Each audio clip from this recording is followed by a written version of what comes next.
두 번째 시간은 사실 분량이 많아서 어떻게 될지는 모르겠습니다. 한 1500년, 600년의 흐름을 시대별 대표로 그 정신과 정신의 요점과 음악을 우리가 한번 직접 좀 들어가면서 해야 되는데, 한 시간으로는 절대적으로 부족해서 1시간 10분을 달라고 했는데 실은 1시간 10분도 안 되는 시간이어서 제가 중간에 좀 잘라가면서 한번 해보도록 하겠습니다. 12시 반까지는 각오를 하시고 앉아 계시면 제가 좀 마음이 편하겠습니다. 강사 마음 편하자고 하는 강의는 아닌데 워낙 긴 역사에 관해서 우리가 짧게 하는 것이기 때문에 허락하시는 대로 한번 해보도록 하겠습니다. 이 시간을 이렇게 살피는 건 다른 의도가 아니고요. 우리가 아까 음악이 하나님께 드려져야 된다라고 했는데, 찬송이니까 무엇보다 특히 그 선율이라는 형식이 있습니다. 그것을 이게 법칙으로 나와 있는 써져 있는 저기가 아니라 정서에 달려 있는 것이라고 했기 때문에 이게 모든 사람이 그냥 자기 좋은 대로 해버리는 것이 이 시대의 특징 아닙니까? 근데 그런 것에서 우리가 공통적으로 공감할 수 있는 운율을 어떻게 선택해야 될까? 어떤 걸 선택해야 될까에 대해서 좀 도움이 되는 시간이 됐으면 좋겠다 해서 이 시간을 한번 가져보는 겁니다. 다른 의미가 아니라 누가 그냥 자전거가 보이는데 이렇게만 보면 이렇게 누가 자전거 타고 있구나 하는데, 조금 더 자세히 보면 이럴 수도 있듯이, 우리가 지금 음악사를 살피는 것은 우리는 보통 내가 살고 있는 당대의 음악이 전체 세계가 되어 있습니다. 그러니까 애들은 하여튼 K-팝 이게 전부인 줄 알고 있는데, 그게 전체적으로 보면 얼마나 거꾸로 매달려 있는 것인지도 모르는 채 이게 전부다, 이게 내 생활이다, 나의 찬송의 제물이다, 이렇게 생각하고 자라고 있거든요. 그것들을 미리 한번 이렇게 쑥 훑어보는 사람이라면 어떻게 조언해주고 교회에서 어떻게 선택할 수 있을지를 도움을 줄 수 있기 때문에, 한번 불가능하지만 한번 최선을 다해서 12시 반에 끝나보도록 한번 해보도록 하겠습니다. 음악사를 보통 나눌 때 이렇게 나눕니다. 중세계 세 파트로 나누고요. 르네상스, 바로크, 고전, 낭만주의, 현대, 그리고 현대 이후 우리가 있습니다. 이런 것들을 따라서 각 시대의 대표적인 인물들과 음악들을 한번 우리가 살펴보고, 어떻게 그것이 변화되어 오는지, 우리 시대에 어떻게까지 흘러내려왔는지를 살펴보도록 하겠습니다. 그러니까 그 시대마다 어떤 정신이 있습니다. 음악을 만드는 원리라 그럴까요? 음악을 이런 규칙으로 만들려고 했다에 따라서 그 운율도 이렇게 점점 더 변해가는 것을 볼 수 있을 터인데, 확인할 수 있으시면 좋겠고, 그런 점에서 이제 중세의 첫 번째 부분, 그레고리안 성가가 있습니다. 이걸 음악사의 최초 기록이기 때문에 그레고리안 성가가 이제 이 이름에 등장합니다. 서양 음악사는 그레고리안 성가로부터 시작되는데 이때부터 음악이 있었다는 게 아니고 뭐 창세기에 보면은 인류 초창기 때부터 악기를 만드는 사람이 있었다라고 나와 있습니다. 음악이라는 게 계속 존재해 왔다는 거죠. 근데 이 서양 음악사를 논할 때는 우리 기독교인들은 특히 더 중요하고요. 일반 음악인들도 그레고리안 성가를 그 모체로 삼습니다. 네, 왜냐하면 기록으로 남아 있는 게 이게 최초이기 때문입니다. 그 이전까지의 음악은 악보의 형태로 남아 있지 않습니다. 세속 음악은 가치가 없다, 기록할 만한 가치가 없다라고 해서 이후로도 오랫동안 1200년경에 이르기까지 기록하지 않다가 그레고리안 성가만 남겨져 있었는데 400~500년 즈음에 이렇게 만들어진 것이 1200년까지 계속 오다가 그때쯤에서 비로소 세속 음악이 등장합니다. 그레고리우스 교황이 제2기간 동안에 교회 의전을 다 통일해 봐라라고 했을 때 찬송도 각 나라마다 다르게 부르는 걸 보고 그걸 이제 규격화해서 만들었던 것이 단선성가 혹은 그레고리안 찬트, 그레고리안 성가 이렇게 말하고 있습니다. 이게 모든 세상에 남아있는 음악사의 출발점이 됩니다. 근데 이게 놀라운 게 뭐냐면 음악사가들이 연구한 결과에 의하면 사도 시대에 불렀던 찬송과 놀랄 만큼 일치한 것이다. 유대 회당에서 불렀던 것과 무슨 말이냐면 예수님과 사도들이 불렀던 것과 제일 유사한 음악이 이런 거였다라는 겁니다. 근데 그 이후로도 만들 때 정말 이 사람들은 하나님을 향한 예배만을 목적으로 이 음악이 존재해야 된다라는 걸 제일 중요한 목적으로 삼았습니다. 그러니까 아름다움을 추구한다거나 듣는 사람들의 감정을 움직이는데 목적이 있지 않았습니다. 요즘 음악하는 사람들의 목적은 다 뭘로 만듭니까? 저 사람이 듣고 어떻게 반응할까? 이거잖아요. 근데 그레고리안 성가는 그것은 죄다라고 해서 만들었던 것이 그레고리안 성가였습니다. 하나님께 말씀을 올리기 위한, 우리 마음을 올리기 위한 가장 적합한 형태의 운율 형태이다. 하나님 앞에 나아가기에 마땅한 자세를 드러낸다 라는 걸로 해서 교회 선법이라는 것을 따로 만들어 가지고 그 흐름을 벗어나지 않도록 했던 것입니다. 그런데 이게 원래 사람의 감정과 이 아름다움을, 사람의 미를 추구하는 것이 아니었음에도 불구하고 그것만이 가지는 그 고요하고 은은하고 성스러우면서도 느끼기에 아름답다라는 선율로 인해서 현재까지 이어져 오는 모든 음악의 가시적인 출발점이 되었고, 지금도 이 음악을 재생해내는 사람들이 있습니다. 그 중에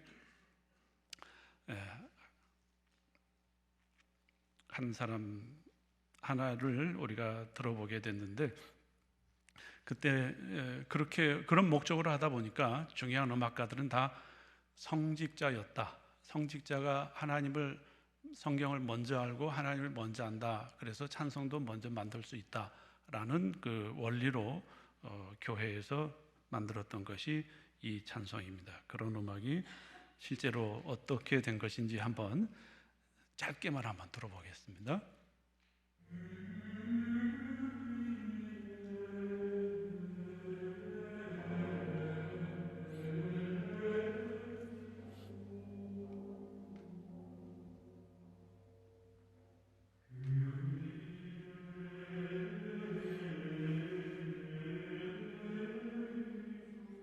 요즘 시대 틀면은 다 자겠죠?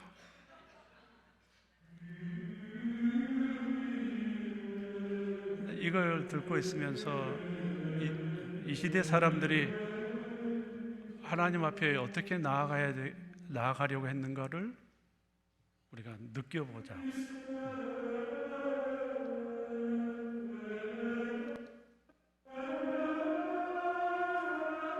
시간이 없어서 통과.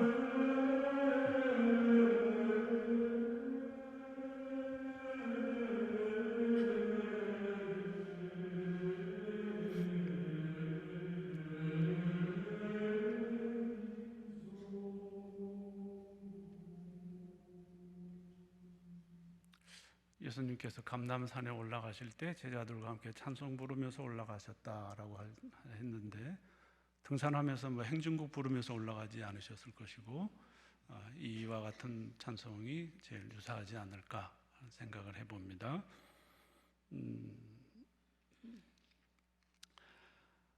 이게 이제 그 사가에 따르면 500년부터 1200년경까지 1100년, 1200년경까지 흘러왔던 남아있는 자료의 대표적인 찬송곡입니다. 여러 가지 다른 노래들도 있지만 대부분 이러와 유사한 형태의 곡들만 남아 있습니다.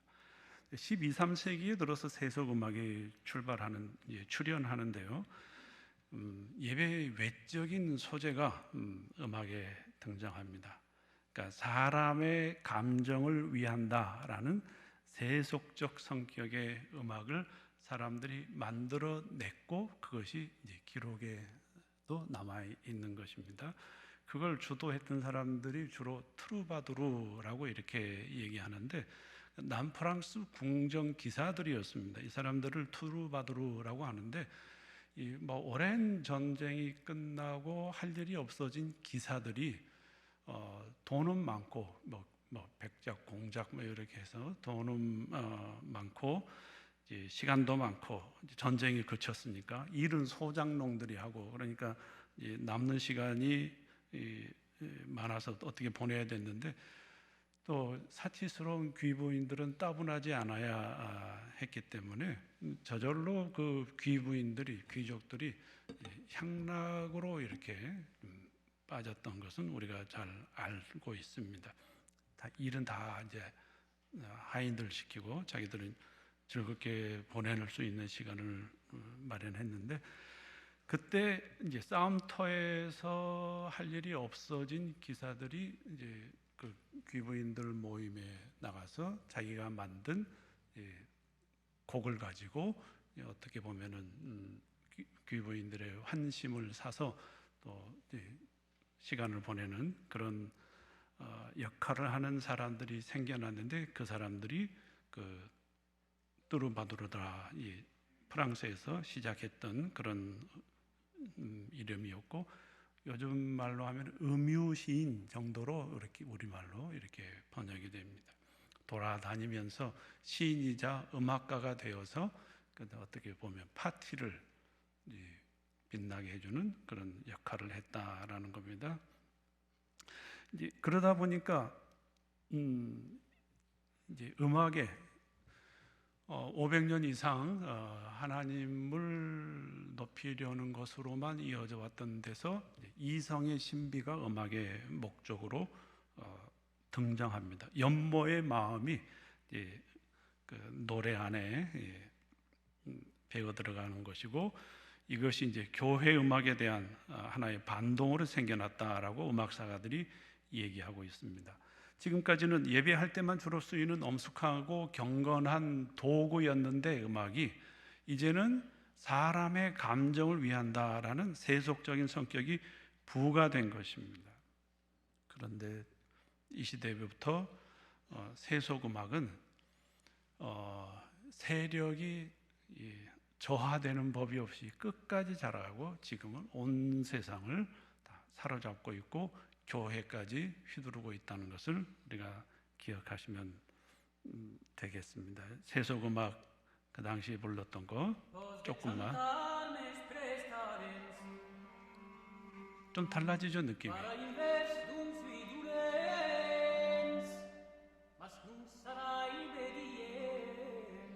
시이자 기사인 자기가 사랑하는 많은 것들, 친구 시 용맹함, 즐거움 등을 남겨두고 죽음을 향해 가야 되는구나, 이런 것들을 표현하는 슬픈 마음을 담은 노래가 이 당시에 등장했습니다. 깊게 들을 필요 없는 그런 노래가 되겠습니다. 그로부터 한 100년, 200년이 지나면서 아르스 노바라는 이제 새로운 그 음악사의 새로운 전환점이 나타납니다. 이때 이제 새로운 개념도 등장을 했는데, 세속음악에 날개를 달아주는 것 같은 이론, 중대한 변화가 이 음악사에 생깁니다. 이 성직자이자 궁정음악가였던 필립 드 비트리라는 사람이 쓴 아르스 노바라는 논문 때문입니다. 그 논문의 제목이 아르스 노바인데 이 시대를 특정짓는 시대적 제목이 되어버리기도 했습니다. 신예술, 새로운 예술이라는 정도의 뜻입니다. 그가 이 음악에서 음악에 대한 새로운 의미를 주장했고, 이것이 음악의 용도나 의미에 대해서 획기적인 전환점이 되고, 그것이 세속음악에 어떻게 보면 단단히 기둥을 박는 것 같은 논리가 됐습니다. 그 논문의 주장이 뭐라 그랬냐면 2박자와 3박자는 차이가 없는 개념이다, 이렇게 주장한 겁니다. 지금 들어보면 그렇게 말 자체는 틀리지 않습니다. 근데 그때까지만 어떤 의미가 있었냐면 3박자라는 개념은 교회에서 이제 음악을 먼저 이렇게 주도하다 보니까 삼위일체의 의미를, 개념을 나타내는 중요한 박자로서 2박자와 4박자와 구별된다, 이렇게 얘기했는데 필립 드 비트리라는 사람이 그런 거 아니다, 똑같다, 그냥 박자일 뿐이다, 이렇게 이제 얘기하는 겁니다. 교회에서는 3박자는 완전, 2박자 계통은 불완전, 이렇게 주장했는데 비트리는 아니다, 그냥 박자만 나타낼 뿐이고 우열이 없다라는 어떤 철학적 의미를 제시한 겁니다. 신학적인 함축은 이제 제외시켜 버렸던 거죠. 근데 그 말 자체는 지금 들어봐도 그렇게 틀리지는 않지만 여기서 파생된 게 뭐냐면 음악 자체에 대한 신학적 개념도 이때부터 부정하게 됩니다. 무슨 말이냐? 세속음악이 교회음악과 동등하다라는 가치관을 이때부터 형성하기 시작한 겁니다. 정신이 그렇게 된 겁니다. 그냥 양식의 문제만이 아니라 음악 자체의 신학적, 철학적 의미가 없으므로 세속음악이나 교회음악이나 가치가 똑같다, 이렇게 되는 겁니다. 그러다 보니까, 그런 정신이 발현되다 보니까 이 성직자가 교회음악과 세속음악을 동시에 만든 일이 생깁니다. 한 사람이 교회음악과 세속음악을 동시에 만들 수 있는 배경이 생긴 거죠. 필립 드 비트리라는 사람의 논문 주장에 의해서. 그 시대의 대표, 오늘날에 10년 전에 우리나라 가수 중에 전 세계를 강타했던 싸이 같은 사람이 그 당시에는 이제 기욤 드 마쇼라는 사람인데, 신학을 공부하고 서품 받은 신부이기도 했는데 궁정음악 담당 음악 관리이기도 했습니다. 근데 교회 음악은 조금 만들고 세속음악을 많이 만들었다라는 것으로 이 유명해진 역사 속에, 음악 역사 속에 남아 있는 사람인데, 그 사람이 교회 음악과 세속음악을 동시에 작곡했는데 그런 정신으로 만들었던 시대가 흐른 뒤에는 음악이 어떻게 나타났는가를 한번, 여러분도 한번 이런 원리에서 만들어진 음악,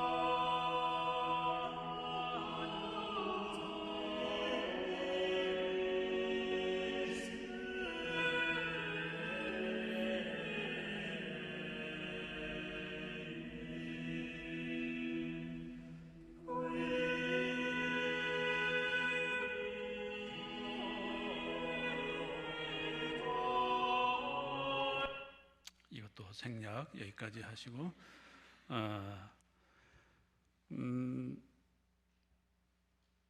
성직자가 세속음악을 작곡하는 길이 열려지게 된 때가 이때고, 이런 정신이 이후로 오는 모든 음악가들에게 영향을 미쳐서 이제는 음악적 재질이 신학적 개념보다 우선하는 시대로 시작하는 때가 이 아르스 노바 시대였다, 13, 14세기 정도였다라고 기억하시면 되겠습니다. 이런 사람이 방금 같이, 그래도 교회에서 불러주는 음악에서는 우리가 정서적으로 느끼기에 조금 경건성을 소유한 것 같이 느껴지는데, 똑같은 사람이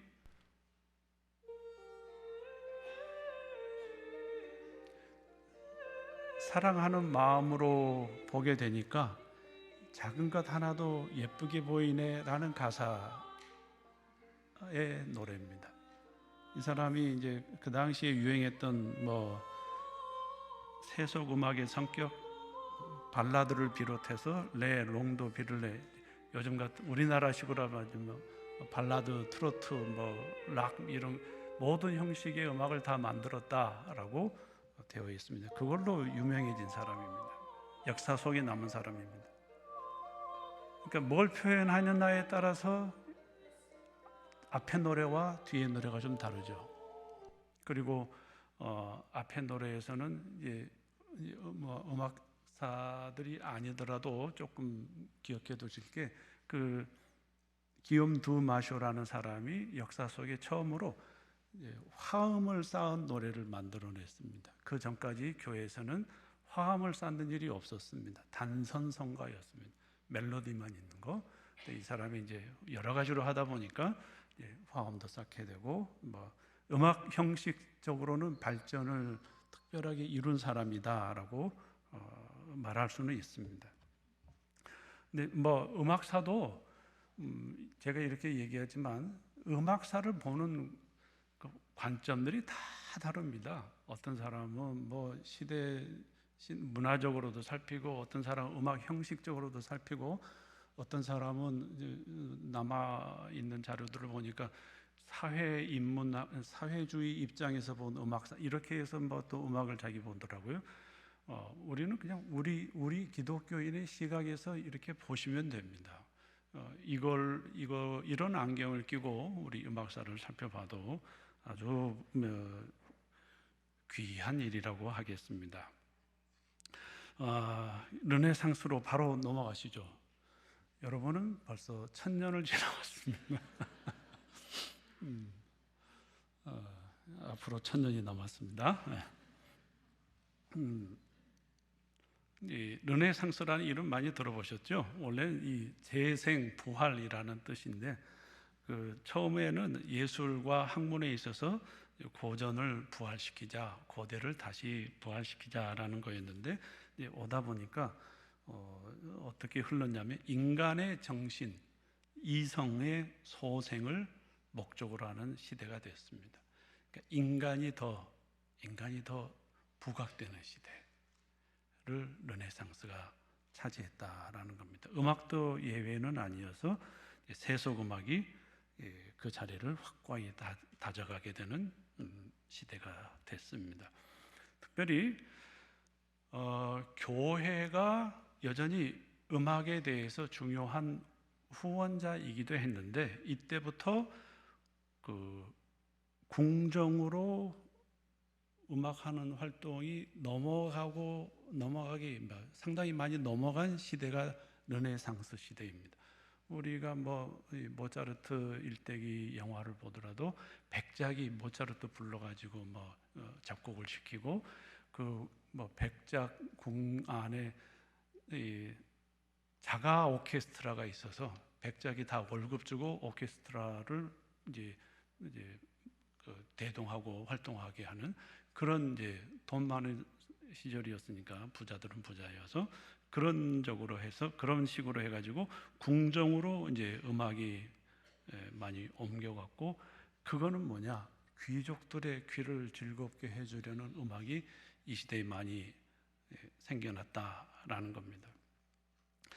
그러다 보니까 이 르네상스는 교회 음악과 세속 음악을 따로 구분해서 살펴야 될 만큼 세속 음악이 약진이 됐고 그 시대에 활동하던 사람 중에는 이제 우리 시대의 최상의 작곡가 또 음악의 아버지라고 또 다른 별명을 들을 만큼 명성을 떨쳤던 조스갱 데 뿌레라는 사람이 있는데 이 사람도 교회와 공정에서 동시에 활동하면서 교회를 위해서 교회 음악, 세상 귀족들을 위해서는 또 세속 음악을 만들어서 남겼던 사람이자 이렇게 시대가 우리는 한 5분 만에 지나갔지만 500년, 1000년 지나가니까 이 교회 음악의 세속 선율을 갖다 쓰는 지경까지도 이르렀습니다. 그거 시작이 이 르네상스 시대의 조스갱 데프레라고 말할 수 있습니다. 그러니까 세속 음악의 원천을 가진 그 음악적 어떤 마디를 이제 성가 안에다가 혼합해서 사용하고 있다. 세속적인 것을 그래도 기욤 두 마쇼 이전 시대 사람 같으면은 아까 구분했던 것처럼 그저 좀 교회와 세속 음악의 구분을 엄격하게 두려고 했는데 이때 르네상스에 들어오면 그 중에서 좋은 거 교회 안에서 그냥 쓰자 이렇게도 했던 그 세속 음악에게 교회가 문을 열어주기 시작한 시대였다라고 말할 수 있습니다. 그런 점에서 세속 음악을 보면은 이제 소재가 아주 다양해집니다. 인기가 더해져가면서 아까는 인간의 그러니까 연모의 의미를 담은 음악을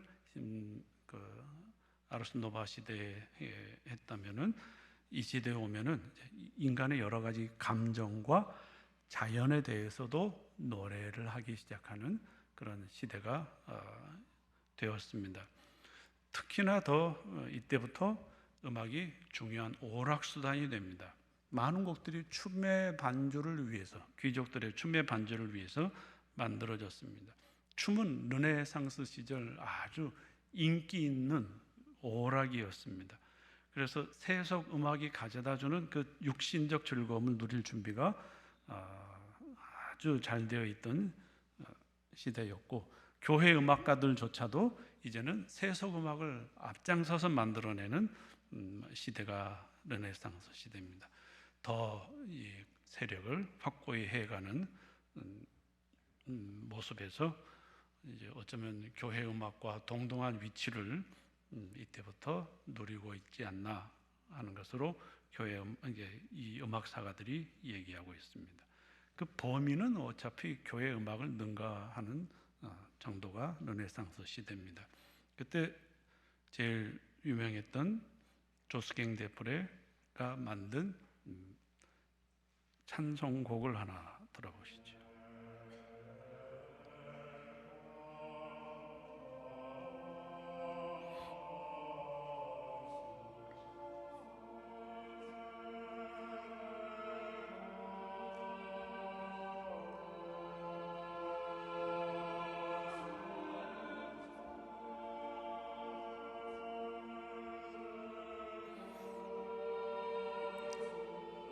좀 더 들어보실까요?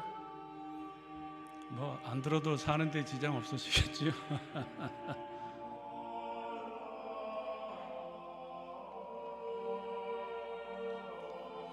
이 시대 르네상스 시대에 그래도 예수님을 찬송하는 사람들은 이런 찬송가를 주일날 교회에서 들었다 생각하시면 이제 나도 어떻게 해볼까 하는 방향에서 조금 더 도움을 얻을 수 있으리라 생각합니다.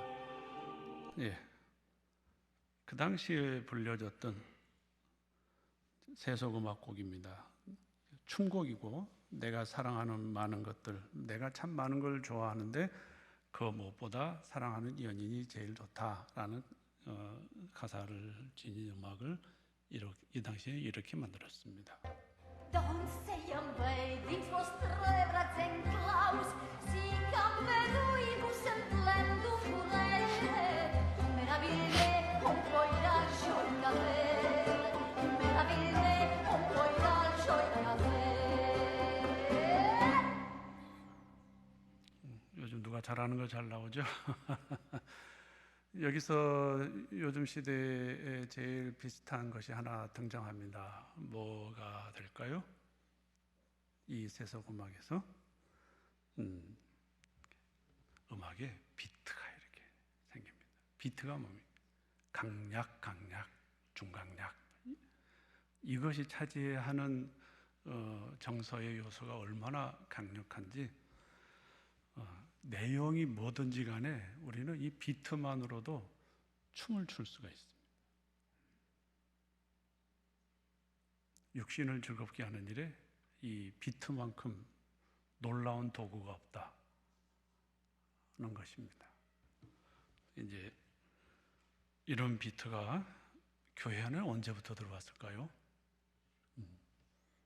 세속음악이 이렇게 됐는데 지금 교회 안에는 비트가 고전 찬송가 외에는 비트가 그냥 다 들어있고, 이제 뭐 비트 없이 하는 것은 없이 하는 교회는 이단 아니야? 막 이렇게 생각할 정도로, 얘기할 정도로 문화적이 돼버렸습니다. 네, 그런 것도 이제 이런 전체적으로 한번 살펴보면서 한번 시야를 넓혀갈 수 있는 기회가 되리라 생각합니다. 그 다음 이제 1600년부터 1750년대를 바로크 시대라고 말합니다.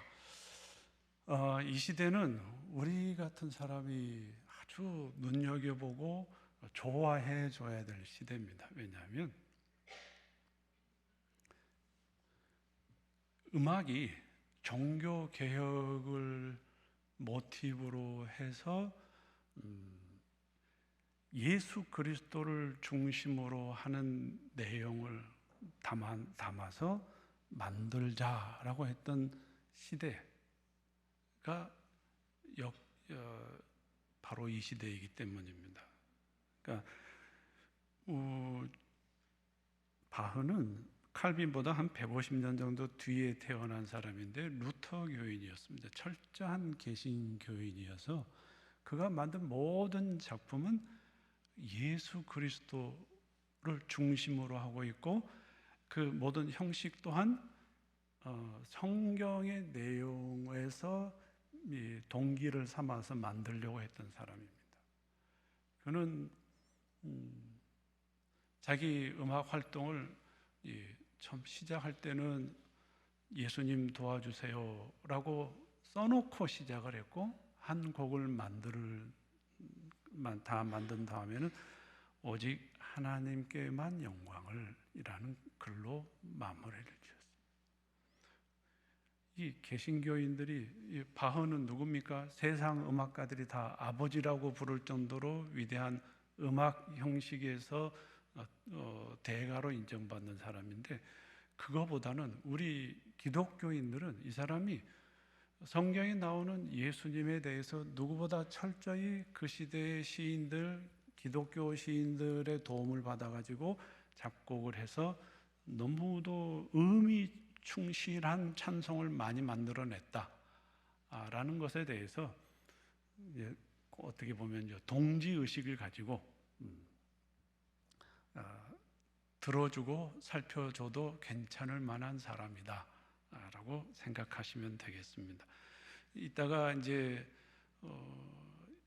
바하가 만든 곡 한 두 곡을 들어보실 터인데, 십자가에 못 박혀 죽으셨다, 부활하셨다, 이어지는 곡인데, 십자가에 못 박혀 죽으실 때는 그야말로 이 죽음의 동굴로 꺼져 내려가는 듯한 느낌을 표현하고, 이어지는 그런 부활하셨다라는 것은 어떤 환희에 차서 하늘로 올라가는 것 같은 어떤 동기를 사용해서 만들었다는 것을 확인해 보실 수 있을 것입니다. 그는 십자가의 죽음을 이렇게 표현했고 부활을 이렇게 표현했구나 하는 것을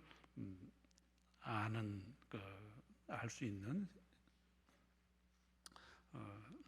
음악이 될 것이고, 그러다 보니까 이 사람이 만든 음악은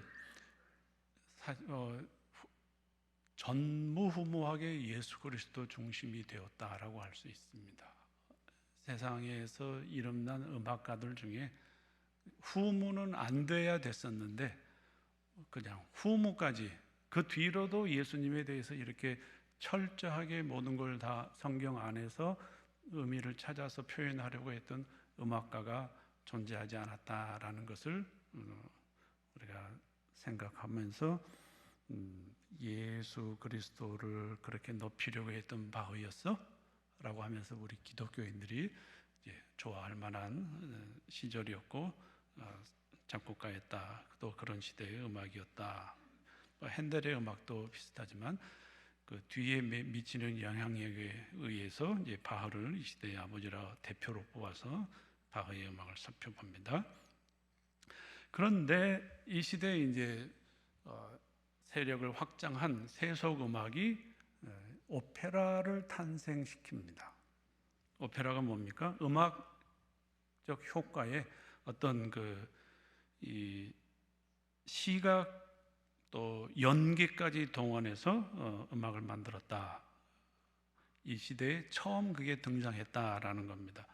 하나님을 향한 찬송에서는 그런 것을 굳이 동원할 필요가 없었지만 세속음악은 어떻게 해서든지 이 사람을 만족시키고 어떤 방식으로든 더 사람을 즐겁게 한다라는 의도에서 만들어졌기 때문에 이 새로운 장르의 음악을 태동시킨 것입니다.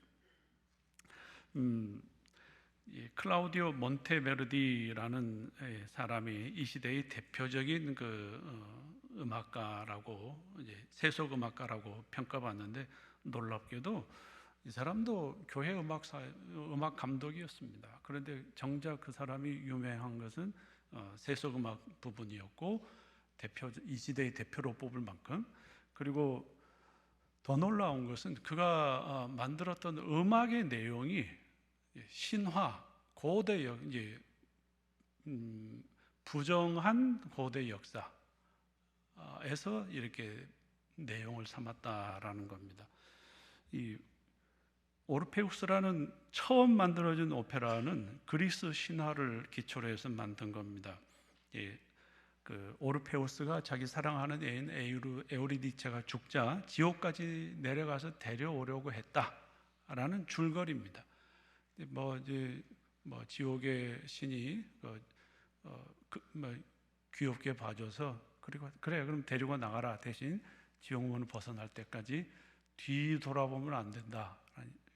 어디서 많이 들은 얘기죠. 뒤돌아보지 말라. 그런 걸 이제 따가지고 만들었는데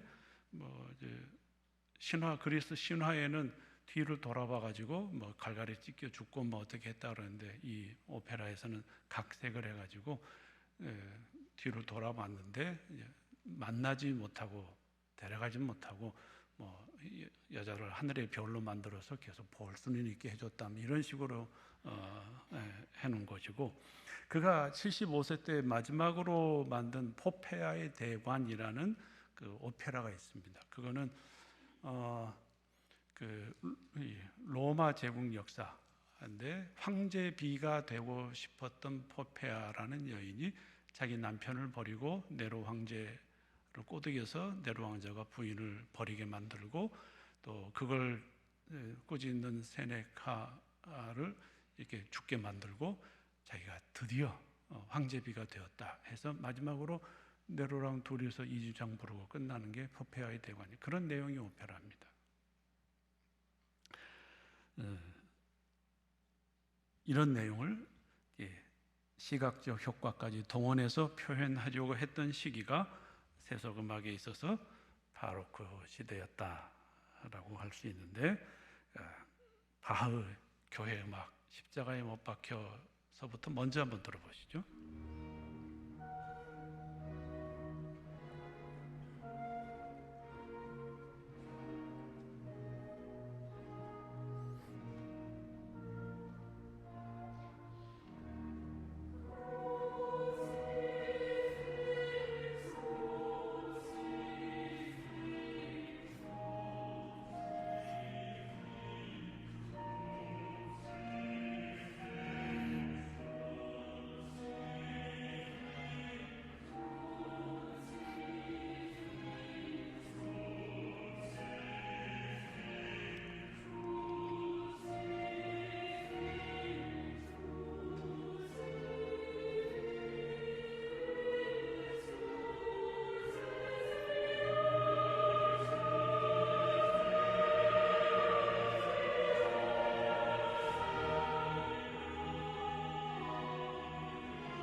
우리를 위해 본디오 빌라도 아래에 선 채 십자가에 못 박히셨다. 그리고 고통받으시고 땅에 묻히셨도다 라는 것을 이렇게 봐는 종교개혁을 통해서 확인되고 분명하게 드러난 예수 그리스도의 주 되심에 대해서 묘사했던 것입니다. 곧바로 이어지는 부활은 이렇게 됩니다.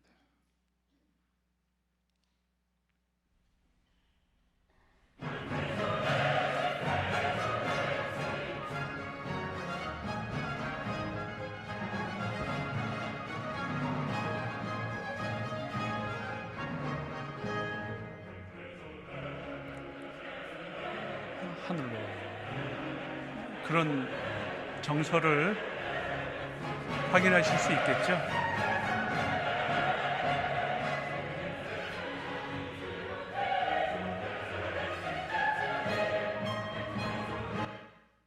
그러니까 옛날에는 그냥 바로 그 시대에 그 고리타분한 거 이렇게 들으셨을지라도 한번 내용을 살피고 들어보면 이때의 음악은 정말 우리 믿는 사람들이 관심을 가져줄 만한 그런 내용이 충분하다라고 생각이 됩니다.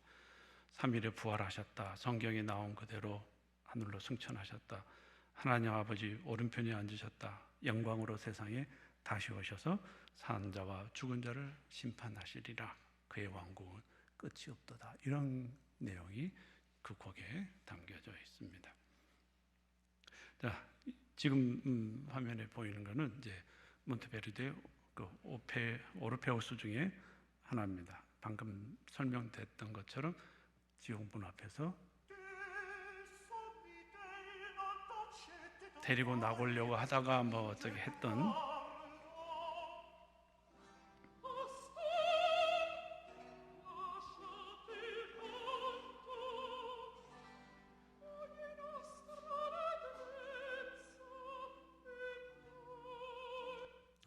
뭐 그럴듯한데 쓸데없는 그리스 신화를 이렇게 돈 많이 들여가지고 사람들 불러다가 이렇게 사람들은 여기에 또 열광하는 시대가 그때였다라고 할 수 있습니다.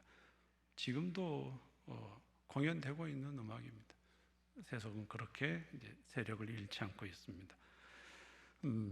자, 바로 넘어갑니다. 고전주의의 음악. 이때는 이제 세속 음악이 교회 음악을 아주 크게 앞서기 시작합니다. 클래식이라는 말이 고전적이라고 하는데 모범적이다, 뭐 최상급이다라는 말을 그렇게 클래식이라고 사용하고 있습니다. 이 시대에 들어오면 다시 음악 역사를 교회 음악 분야, 세속 음악 분야 이렇게 나누지 않습니다. 왜냐하면 작곡가의 성향이나 작품의 양이나 질 모든 면에서 교회 음악이 세속 음악의 발전에 아주 크게 뒤떨어졌다라고 여겨지는 시대이기 때문입니다. 그러니까 굳이 두 부분으로 나누지 않아도 될 만큼 이제는 세속 음악이 우위를 차지한 시대가 되었다라는 겁니다. 지금 1200~300년 전의 역사와 비교하면 아주 천지가 개벽한 모습이다라고 할 수 있습니다. 이 시대에 우리가 눈여겨볼 작곡가는 베토벤입니다. 고전주의 대표 작곡가라고 할 수 있는데 이 사람은 왜 대표적이냐? 뭐 모차르트도 있고 그런데 둘 다 뭐 음악적으로 너무 훌륭하지만 이 베토벤이 하나 이룩한 게 있습니다. 교회와 귀족에게서 음악만으로 독립했다는 최초의 음악가이기 때문입니다. 그 전까지는 교회에 속해 있든지 궁정에 속해 있든지 해서 거기서부터 나온 월급을 받아서 자기를 이제 고용한 곳을 위해서 이제 음악을 작곡했어야 했는데 베토벤은 안 그랬다라는 겁니다. 베토벤은 특별히 사회적으로는 자기가 조금 더 명문 귀족들에게 뒤지지 않으며 정신적으로는 오히려 특별한 재능을 갖고 있으니 다른 어떤 귀족에게도 나는 소속될 필요가 없다. 나는 독립체다. 저들과 똑같은 위치다라는 것을 주장하고 그걸 실현해낸 사람입니다.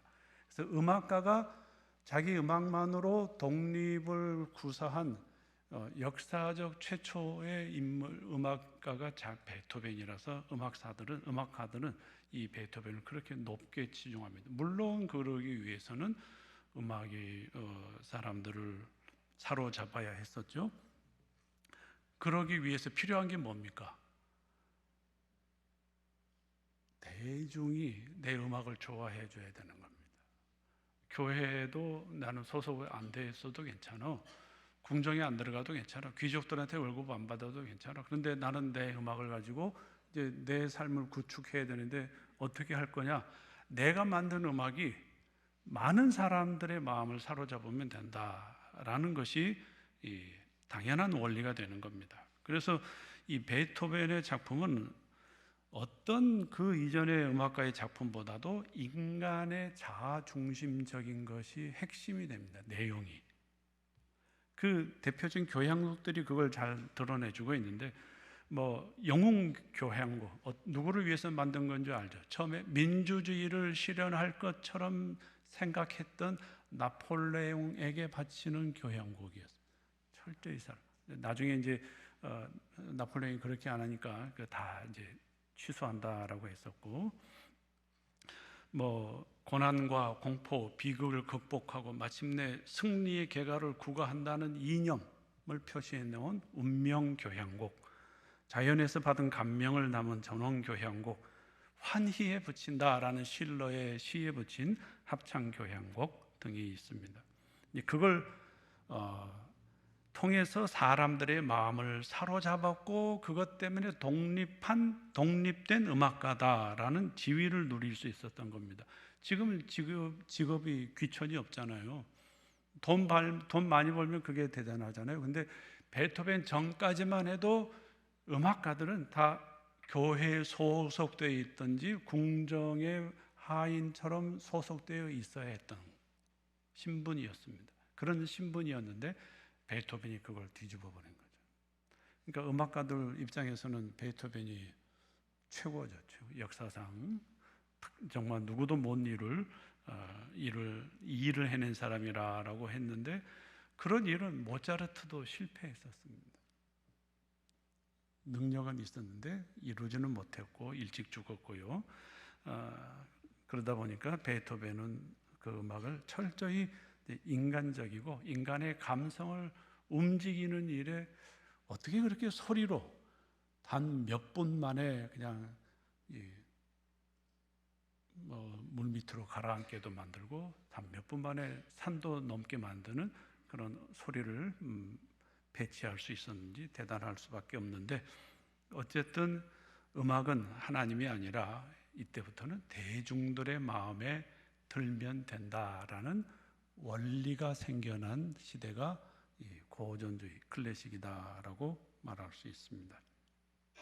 그러다 보니까 이제 세속적이고 인간적인 것을 극히 세부적으로 묘사할 수 있는 베토벤의 능력이 그 일을 가능하게 했다라고 할 수 있는데, 잠시 뒤에 잠깐만 또 들어보시겠지만 이 인간의 감정을 어찌 그렇게 금방금방 이렇게 정서적으로 빠져들게 하는지, 꿈, 초조, 정열, 침잠, 시리, 저항, 기쁨, 슬픔, 이 모든 것을 음악을 수단을 통해서 남김없이 추출해낼 수 있는 능력이 베토벤에게 있었다. 그런 시대의 음악은 이런 특징을 가지고 있다.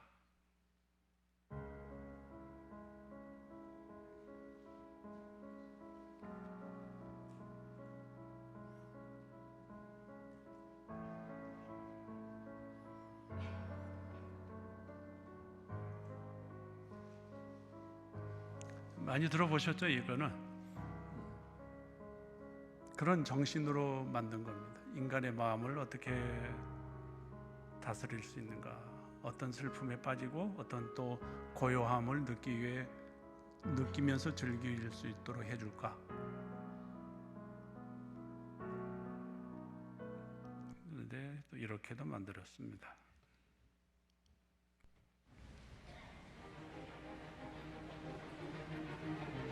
좀 전에 말씀드린 것처럼 나폴레옹을 찬미하기 위해서,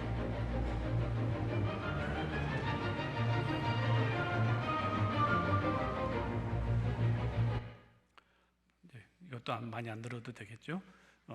하나님을 찬미하기 위해서라는 내용이 어느덧 사라져 버렸습니다. 어떤 음악가에서도 그게 그렇게 귀중한 목적이 되지 않았습니다. 이렇게 해서 이제 바로 고전주의가 지나가면서 곧바로 이제 낭만주의 시대로 접어듭니다. 이 시대는 빌헬름 리하르트 바그너라는 사람을 대표로 뽑는데요.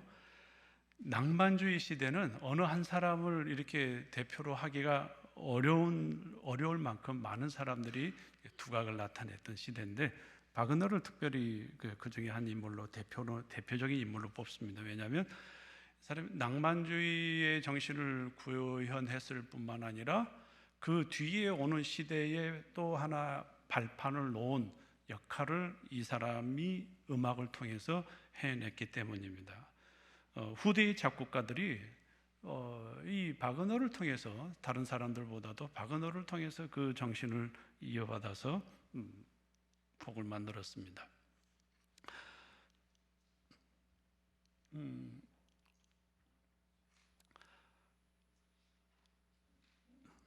유물주의, 염세주의, 이방 종교 사상, 민족주의, 이런 것들이 그 작품의 중점적인 내용입니다. 이 사람은, 바그너는 여러분 어떻게 생각할지 모르겠지만 반기독교적인 사람입니다. 뭐라고 얘기했냐면, 우리들의 구세주인 신이 이스라엘의 종족신과 동일시되어 왔기 때문에 세계사 전체를 가장 무서운 혼란에 빠지게 했다. 기독교의 밑바닥에 있는 사상은 인도에서 기원을 갖는다 하는 것이 의문의 여지 없이 증명되었다라고 주장하면서, 불교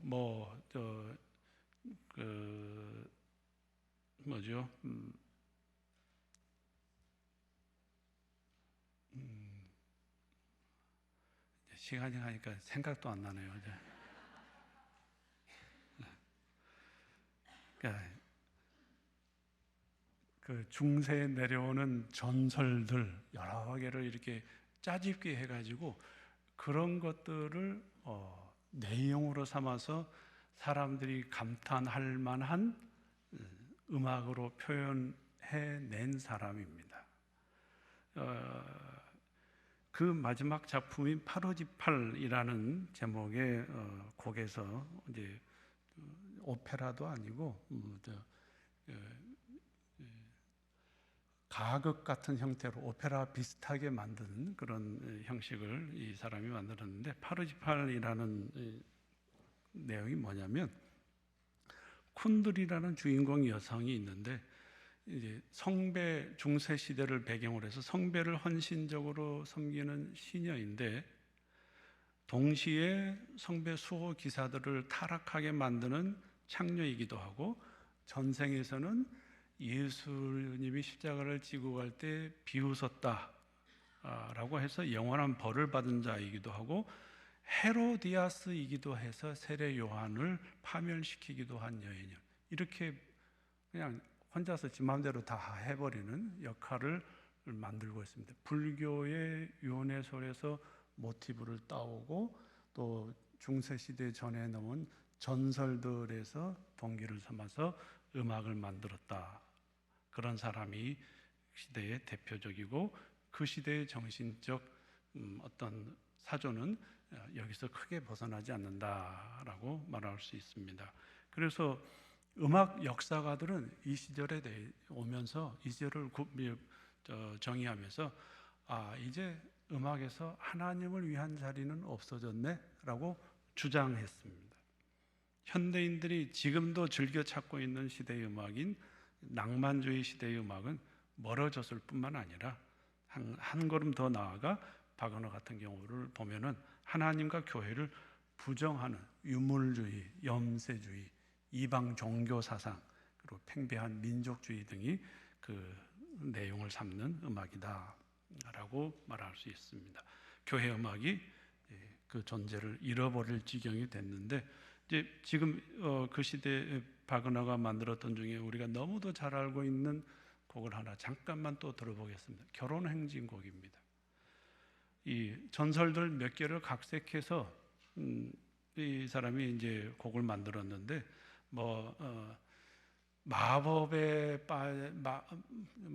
부리는 그 부부에게 괴롭힘 당하는 엘자라는 여인을 백조 탄 기사가 나타나서 구해주고 마법도 풀어주고 결혼을 해서 잘 살다가 이상한 거 물어보니까 백조의 기사가 그냥 가버렸다 이런 식의 줄거리를 갖고 있는데 그 둘이 결혼할 때 요정들이 불러줬다는 곡이 결혼행진곡입니다.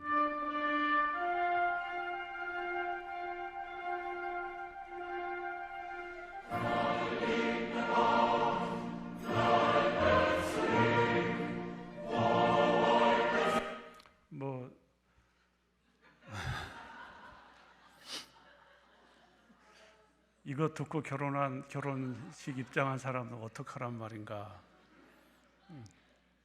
몰랐으면 괜찮습니다. 근데 알고 나서 이게 이제 좀 생각해 볼 필요는 있겠죠.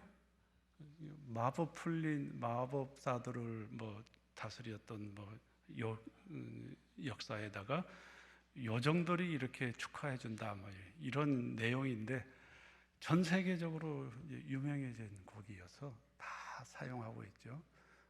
생각해 보면 모르니까 그럴 수밖에 없는데 이제 알고 난 뒤에는 화성교회에서는 교회에서 결혼식 할 때 이제 이거 안 틀지 않을까?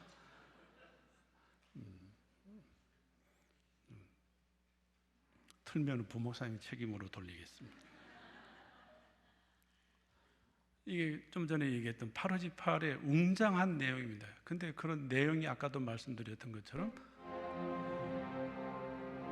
신화, 불교 윤회설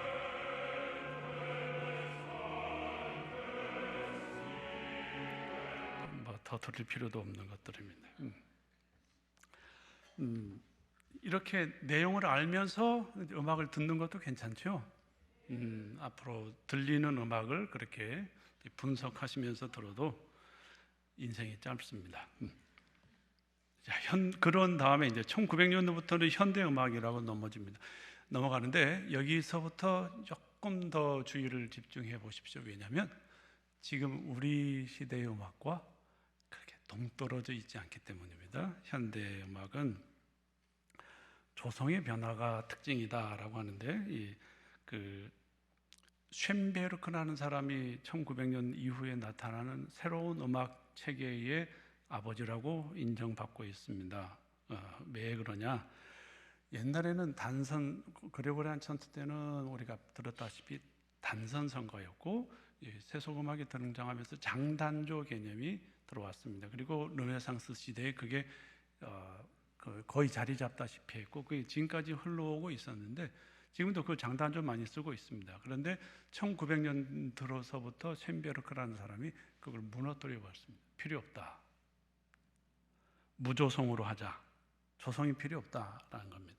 그 말이 무슨 뜻이냐면 협파음으로 음악이 해결될 필요가 없다라고 얘기한다는 겁니다. 불협화음으로 계속해도 그것도 음악이다. 우리는 도미솔 도파라 이렇게 이걸로 이제 끝나야 뭐가 마무리되는 것 같은데 도레 이걸 같이 있어도 불협화음이 계속돼도 좀 이따 한번 들려드릴 테니까 한번 들어보시기 바랍니다. 불협화음이 처음부터 끝까지 계속돼도 괜찮은 거야. 나는 이런 것을 만들어낸 사람이야. 이렇게 해서 표현하는 사람이 쇤베르크입니다. 왜 그랬냐? 기존의 가치 체계를 붕괴시키려는 시도가 목적이 있었다라는 겁니다. 자기는 그 사람이 주장한 겁니다. 나는 전통에 기초한 진정 새로운 음악을 작곡해야 한다라고 확고히 믿고 있다. 새로운 음악은 전통에 기초함으로써 결국 전통이 될 것이다. 이게 뭔 말이야? 라고 하는데 따지고 보면 이런 겁니다. 지금까지의 가치 체계를 이제 폐기 처분한다. 나는 새로운 예술을 창조하노라. 내가 만든 이것부터 전통이 시작이 될 것이다. 자기가 첫 출발이다. 내가 창조한 것이 대단한 거다, 전부다라고 말하는 겁니다. 그러다 보니까 존재하는 것은 모든 것이 다 가치가 있다는 사상이 여기에 이렇게 주장하는 사상의 받침이 됩니다. 지금까지 무가치하게 여겨왔잖아, 불협화음 같은 거. 근데 그것도 협화음과 동등한 가치가 있는 거야 라고 말하는 겁니다. 아름다움은 사람들이 공감하기에 아름답다라고 만드는 뭐가 있었잖아. 그런데 이제부터는 아름답지 않다고 믿어왔던 것도 아름답다고 말해도 돼. 이 주장을 하고서 만든 음악이라는 겁니다. 기준이 없어져 버린 겁니다. 사람의 감정이 어떻게 느껴져? 네가 좋게 느끼든 싫게 느끼든 상관없어. 나는 내가 하고 싶은 거만 하면 돼. 이게 1900년 이후에 나타난 음악에 담긴 사상의 핵심입니다. 모든 것이 옳다. 모든 것이 가치 있다라고 말합니다. 사람의 감정도 문제되지 않고 심지어 소리 내는 것만큼 소리 안 내는 것도 가치 있는 거야 라고 해서 연주회를 벌이기도 합니다. 존재하는 모든 것이 의미가 있고 모두 다 가치가 있다라는 식의 논리를 불협화음에 연속되는 음악으로 표현하든지 소리 내지 않은 음악회를 여는 것으로 표현하고자 했던 겁니다. 결국 그건 뭐냐? 기존의 가치 체계를 무너뜨리고 내가 창조한 것이 최고다. 내가 만든 것이 전부 가치 있는 거다. 무엇에도 뒤지지 않는다라는 이념을 그렇게 표현하고 있는 겁니다. 처음에는 하나님이 기뻐하시는 것이 가치 있고 그게 잘 구현되면 최고다 그랬는데 점점 더 역사 속에서 그런 정신이 사라지다 보니까 그냥 내가 뭘 만들어내든지 전부 다 최고다 이렇게 얘기하는 것입니다. 그러다 보니까 음악 역사가들은 이제 뭐라고 얘기하냐면 이제 음악에서 인간을 위한 자리도 없어졌다라고 평가하고 있습니다. 이전 세대가 지켜오던 그 절대의 기준을 무너뜨려 버리니까 이제 하나님을 제외하고 인간을 위해서 만들자라고 했던 것이 시간이 지나다 보니까 인간의 정서를 위하는 자리도 음악이 차지하지 않는구나 하는 것을 확인하고 그렇게 평가를 하고 있습니다. 그런 시대의 정신으로 만들어진 쇤베르크의 음악을 먼저 잠깐 들어보시기 바랍니다. 이 음악은 정화된 밤이라는 그 주제를 가지고 만들었는데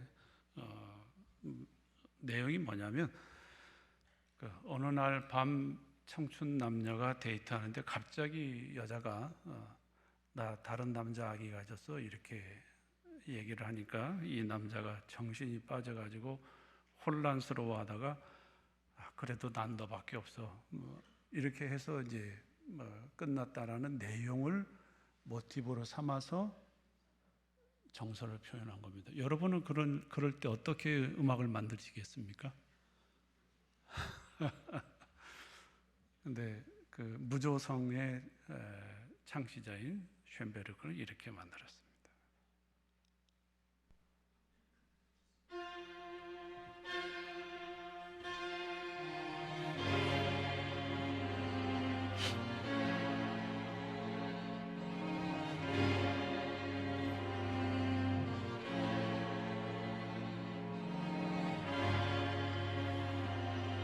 이거는 진짜 더 들을 필요가 없습니다. 끝까지 이렇게 갑니다. 끝까지 이렇게 불안하고 요즘 우리 시대는 이 괴기 음악, 영화 같은 걸 많이 보기 때문에 이런 게 익숙해져 있지만 처음 이게 나왔을 때 한번 생각해 보십시오. 특별히 그레고리안 찬트랑 이걸 한번 비교해 보십시오. 이걸 음악이라고 할 수 있었겠습니까? 근데 시대가 바뀌면서 사람들의 정신이 점점 더 변화되면서 이것을 훌륭한 음악이다라고 평가해버리는 시대가 왔다니까요. 우리는 그 끝자락에 지금 매달려 살고 있는 사람들입니다. 우리가 어디에 놓여 있는지를 한번 조금 더 시야를 넓혀서 보셔야 됩니다. 존 케이지라는 사람이 쓴 곡의 음악회가 있습니다.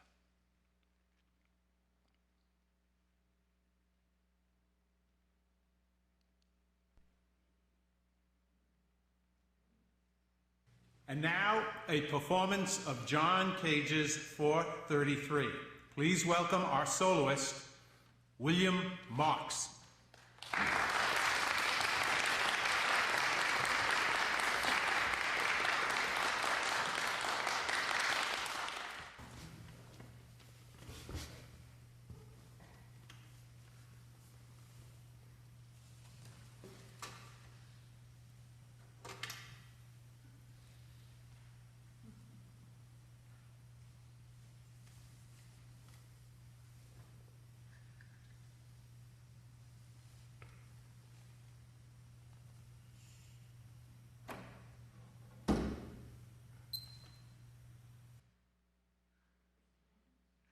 어떻게 하라는 거죠?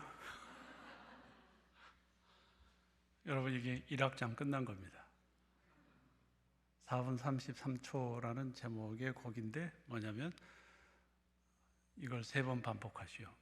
소리 내지 말고 3번 반복하시오. 그걸 들은 사람들이 이렇게 마지막 끝나고 3번째 이제 끝나고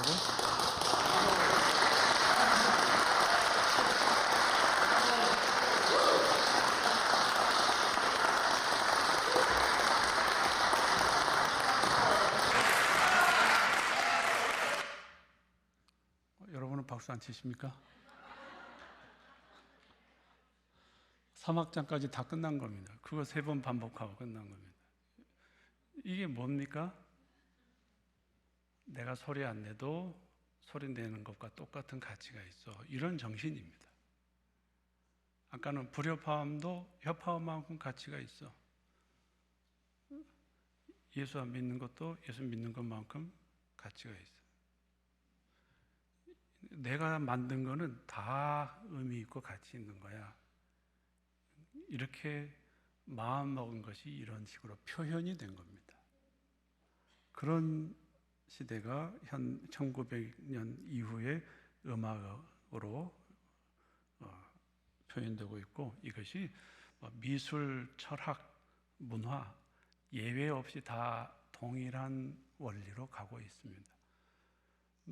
미술 작가 중에 유명했던 어떤 사람, 유명해진 첫 작품전을 보니까 어디 변기 떼가지고 갖다 붙였더니 세계적인 작품이다 해가지고 몇만 벌에 팔리고 하는 시대가 우리 시대입니다. 미술은 그렇게 표현됩니다. 음악은 이렇게 표현돼요.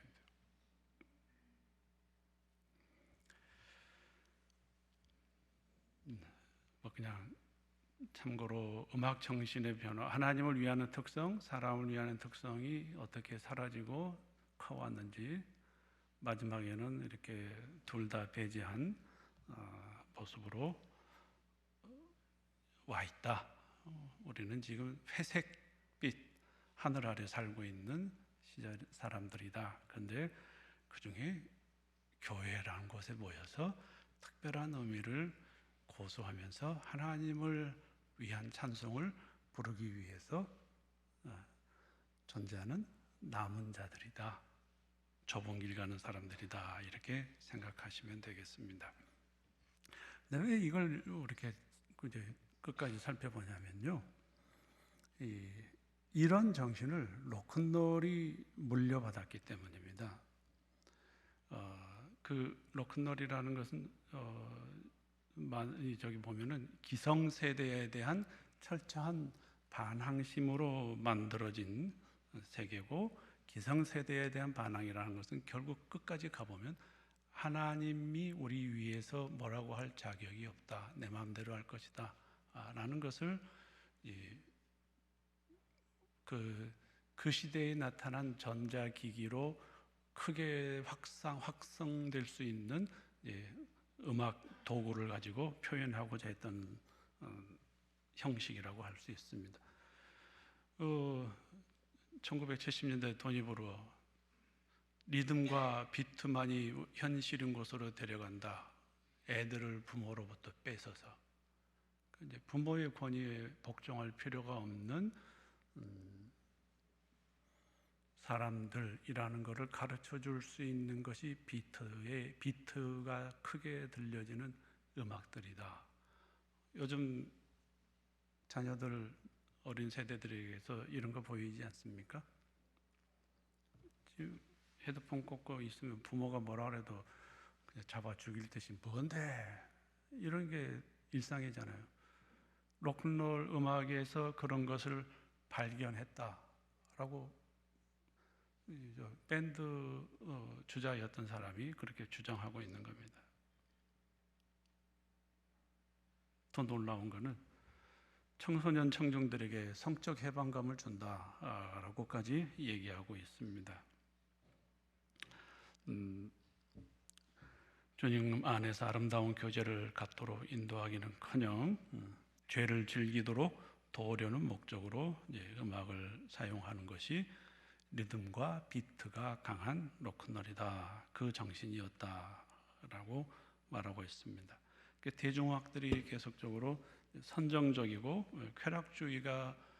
쾌락주의라고 할 수 있는 방향으로 흘러가고 있는 것이 다 이런 정신을 이어받아서 사람들을 사로잡았기 때문입니다. 가수들이 왜 그렇게 비트 있는 음악에 흔들어대야 되는지, 가수들이 왜 그렇게 옷을 그렇게 입고 나와야 되는지 다 아름답게 보이십니까? 그 세상 다 그걸 아름답다고 하죠. 왜 벌써 현대 문화, 현대 정신사조가 그렇게 그것이 가치 있는 것으로 이렇게 서로 공감된 시대이기 때문입니다. 이런 정신이 세계를 돌고 돌아서 이제 한국 가수도 벌써 10년 전에 이런 음악으로 세계적인 유행을 일으킨 적이 있었죠. 싸이 아시죠? 강남 스타일. 여러분이 우리가 모를 리가 없는 음악이죠. 강의를 위해서 한번 어저께 찾아보니까 세상 유튜브에 55억 회 조회수를 차지했더라고요. 목사님 설교 동영상에 올려놓으면 몇 번 듣습니까? 이게 문화라고요. 세상이라고요. 근데 그런 음악이 가사가 이렇습니다. 성숙해 보이지만 놀 땐 노는 여자 이때다 싶으면 묶었던 머리 푸는 여자 가렸지만 가사를 전 무슨 들리지도 않아가지고 찾아보고 이렇게 제가 적어놨습니다. 밤새도록 놀아보자 하는 그런 얘기죠. 여러분의 부모나 배우자가 이렇게 살고 있다면 어떻게 하시겠습니까? 근데 그걸 좋아하고 즐거워하는 가사 내용이 우리 시대의 어떤 핵심이 되어버렸습니다. 여러분 이런 가운데서 신앙생활을 하시느라가 참 고생이 많으신데 세상은 그렇게 흘러갈 것이고 교회는 이제 다른 모습으로 우리가 가져갈 것입니다. 근데 이런 것이 우리가 살펴봐야 될 로큰롤까지 살펴봐야 될 이유 중에 하나가 뭐냐면 30분이 다 됐네요. 거의 다 끝났습니다. CCM이 교회 안에 들어올 때 레리 로만이라는 사람이 큰 역할을 했는데 그 사람이 이렇게 얘기합니다. 비트 있는 음악을 달라. 몸이 저절로 춤추게 만드는 복음송을 부르자. 기존에 있는 찬송가는 다 장송곡이다. 춤추게 하지 않는 음악은 교회에서도 할 필요 없다. 내가 머리 길고 옷도 이제 집시처럼 입는데 교회가 뭐라 그래도 상관없다. 나는 계속 이렇게 입고 이런 노래 할 거다 라고 해서 교회 안에 CCM, 로큰롤 CCM을 불러 들여왔습니다. 네, 이런 CCM을 이제 그 미국 교회 안에 유행시킨 사람이 로니 프리스비라는 사람입니다. 척 스미스 목사와 갈보리 채플에서 활동을 하면서 이런 CCM을 확산시켜서 그룹을 만들어서 지금 이렇게 성가대 말고 공연처럼 이렇게 하는 문화가 여기서부터 이제 시작이 됐는데요. 이 로니 프리스비는 마약 중독자, 히피, 집시, 동성연애자 이랬습니다. 근데 갈보리 채플에 찾아가 가지고 척 스미스 목사한테 가가지고 내가 젊은이들을 많이 인도할 환상을 봤어. 나랑 같이 일합시다 했는데 척 스미스 목사가 이 사람이 집시인 줄 알면서도 받아들여서 교회에서 활동하게 했습니다. 그 교회가 대형 교회가 됐습니다. 처음에 이런 교회였는데 사람들이 이렇게 많이 모였고 세례를 한꺼번에 받아서 그 미국 타임즈에까지 났던 사진입니다. 교회가 이렇게 됐습니다. 왜 이렇게 됐느냐? 그 로니 프리스비라는 사람이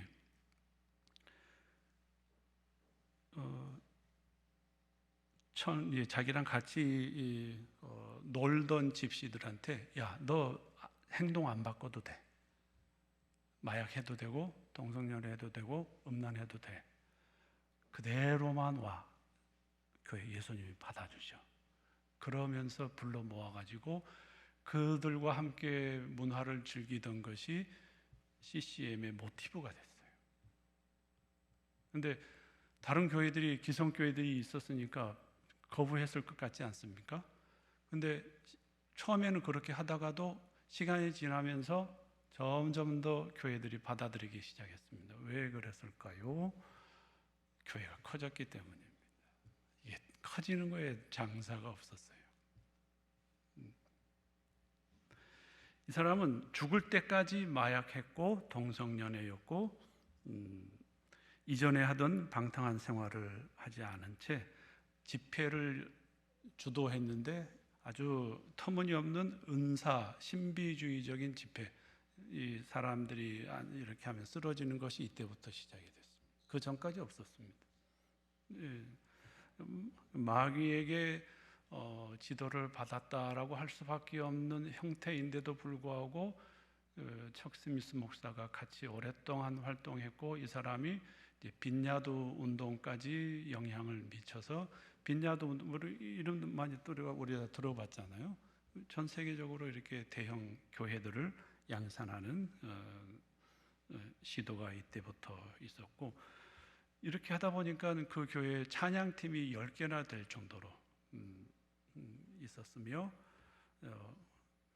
물가로 나오라 이런 우리 한 60대 이상 되시는 분들이 이런 복음성 물가로 나오라는 그런 복음성 잘 아시잖아요. 여기서 불렀던 겁니다. 10대 찬양팀 그 리더가 불러서 전 세계적으로 유행을 했는데 나중에 한 20년 지나고 나서 이 사람이 이제 남편 버리고 동성연애 하다가 레즈비언 돼가지고 나중에는 동성연애 하는 사람들만 모이는 교회라고 해서 거기 가서 이제 복음성을 부르는데 우리는 뱀이야. 예수 하나님 당신 우리 다 받아준다고 하지 않았어? 이런 내용을 가사를 불러서 이제 화제가 됐던 모습입니다. 지금 우리가 CCM이라고 하는 것이 지금 이런 식의 내용을 갖고 오지는 않습니다. 특히 우리 화성교회도 제가 참 사랑하고 처갓집 같은 그런 교회고 또 장경재 목사님 뵐 때부터 참 신앙적으로 많은 그 은혜를 받고 도움을 받고 가르침을 받고 오고 있는데 지금 한국 교회는 이제 더 심한 데가 있고 CCM을 많이 나가고 있는데 이 이 출발이 이렇게 된 것에 대해서 그냥 생각하지 않고 무작정 받아들이는 것보다 우리가 현대인이니까 현대에 맞는 음악을 가지고 찬송을 할 수 있습니다. 근데 그것을 할 때 이런 전체적인 음악 역사에 대한 넓은 시야를 가지고 그 중에서 아까 첫 시간에 말씀드렸던 찬송의 원리에 합당한 음률을 서로가 공감하는 마음으로 고민하고 연구하고 애써서 찬송을 부르려 해야 마땅한 것이다. 우리가 찬송을 맡은 자로서는 그런 고민을 남김없이 해야 될 것이다 라고 생각이 됩니다. 그러니까 무작정 옛날 것만 고집해야 되는 것은 NO. 무작정 오늘날 것만 해야 돼라는 것도 NO라고 할 수 있어야 됩니다. 그리고 무엇보다 먼저 말씀이 우선입니다. 하나님 말씀을 먼저 살피고 옛날 것에서 보물을 찾아내되 오늘날에도 찾을 수 있는 그 역사적 정신에서 하나님께 드리기에 합당하다 싶은 것들을 골라내서 찾을 수 있다면 그것을 같이 병행하는 방식으로 해야 되고 그거를 최소한 화성교회는 맡아줘야 된다라고 생각이 됩니다. 왜냐하면 화성교회 대교회, 대형 교회거든요. 그 나쁜 것도 교회가 크니까 전 세계로 확산이 됐는데 좋은 것을 큰 교회가 한다면은 얼마나 더 큰 바람직한 영향력이 있겠습니까? 옛날 것이라고 해서 무작정 다 고리타분한 거 버려야 돼라고 하는 그 정신은 신안 앞바다에서 융어를 발견했는데 꺼내놓고 나서 보니까는 중국 상선이 파선해서 이렇게 금문 보화가 있는데 이 사람이 그걸 보고 이거 삼성이 만든 거 아니네 그러면서 버리는 것과 똑같은 미련한 짓이라는 거죠. 그러니까 옛것에서 보물을 찾아 취하고 오늘날에도 만들 수 있는 것 하나님의 이름에 합당한 아름답기도 하고 거룩하기도 한 것을 찾아서 만들어서 예배 시간마다 부르는 시도가 여러분들에게 먼저 있어야 될 것입니다. 같이 한번 읽어보시죠. 여호와의 이름에 합당한 영광을 그에게 돌릴지어다. 아름답고 거룩한 것으로 경배할지어다. 아멘. 한 구절 더 보십시오. 내가 노래로 하나님의 이름을 찬송하며 감사함으로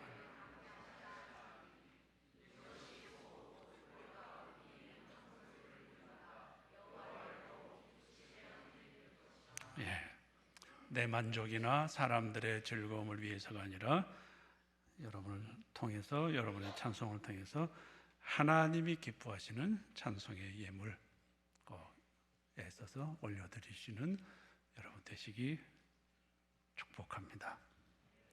수고하셨습니다. 오늘